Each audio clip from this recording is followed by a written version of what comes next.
Indonesia memiliki lebih dari 300 suku, masing-masing dengan bahasa, budaya, adat istiadat, dan tradisi yang unik. Ini menunjukkan betapa kaya dan beragam budaya Indonesia. Setiap suku memiliki cerita, seni, musik, dan makanan khas yang menjadi ciri khas mereka. Ada beberapa suku yang ada di Indonesia, yaitu suku Jawa, Sunda, Batak, Minangkabau, Dayak, suku Bali, dan suku Madura. Suku adalah kelompok orang yang memiliki kesamaan budaya, bahasa, adat istiadat, dan sejarah. Mereka biasanya tinggal di wilayah geografis tertentu dan memiliki identitas bersama yang membedakan mereka dari kelompok lain. Suku memiliki tradisi, nilai-nilai, dan keyakinan yang diturunkan dari generasi ke generasi. Contoh di Indonesia, suku Jawa memiliki tradisi dan budaya yang berbeda dari suku Batak di Sumatera Utara. Suku memainkan peran penting dalam membentuk identitas dan kebudayaan suatu bangsa. Mereka merupakan sumber keanekaragaman budaya dan warisan sejarah yang berharga. Di Indonesia memiliki berbagai macam suku yang menyebabkan Indonesia dikenal banyak negara. Namun di balik kekayaan suku yang ada di Indonesia, ada beberapa suku yang memiliki konflik tersendiri. Bersama saya Nurul Islatriani, di sini kita akan membahas konflik antar suku. Konflik antar suku adalah perselisihan atau pertentangan yang terjadi antara dua atau lebih dari suku sendiri. Biasanya didasari oleh perbedaan budaya, adat istiadat, sumber daya, wilayah, dan sejarah.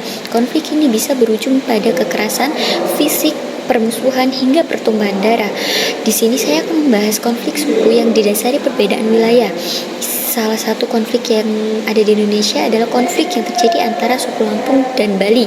Terjadi di desa Bali Nuraga, Lampung Selatan pada 27 sampai 29 Oktober 2012. Konflik ini bermula dari kesalahpahaman antara warga desa Agom dan desa Bali Nuraga. Kerusuhan ini bermula dari program transmigrasi yang diadakan pemerintah ketika warga asal Bali masuk ke Lampung dan ditempatkan di Lampung Selatan. Solusi terjadi konflik suku pentingnya untuk memahami penyebab dan pengambilan langkah-langkah konkret untuk mempromosikan harmoni dan keberagaman. Membangun kesadaran identitas bersama adalah langkah penting dalam mengatasi konflik suku. Ini berarti menekankan aspek-aspek yang mempersatukan berbagai kelompok etnis dan suku daripada yang memisahkan mereka. 2. Pemberdayaan masyarakat, terutama di antara kelompok yang rentan, dapat membantu mengurangi ketegangan. Masyarakat yang merasa memiliki suara dalam pengambilan keputusan dan merasa dihargai cenderung lebih stabil. 3. Keadilan sosial dan ekonomi. Ketidaksetaraan ekonomi dan ketidakadilan sosial seringkali memicu konflik suku.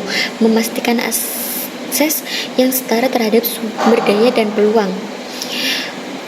Konflik antar suku di Indonesia menurut saya adalah masalah serius yang perlu mendapatkan perhatian serius dan dari semua pihak.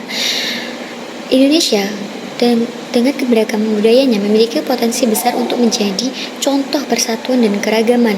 Namun, konflik antar suku menunjukkan bahwa masih ada tantangan yang perlu diatasi di dalam Indonesia. Sekian dari saya. Bila ada salah, mohon maaf. Selamat siang.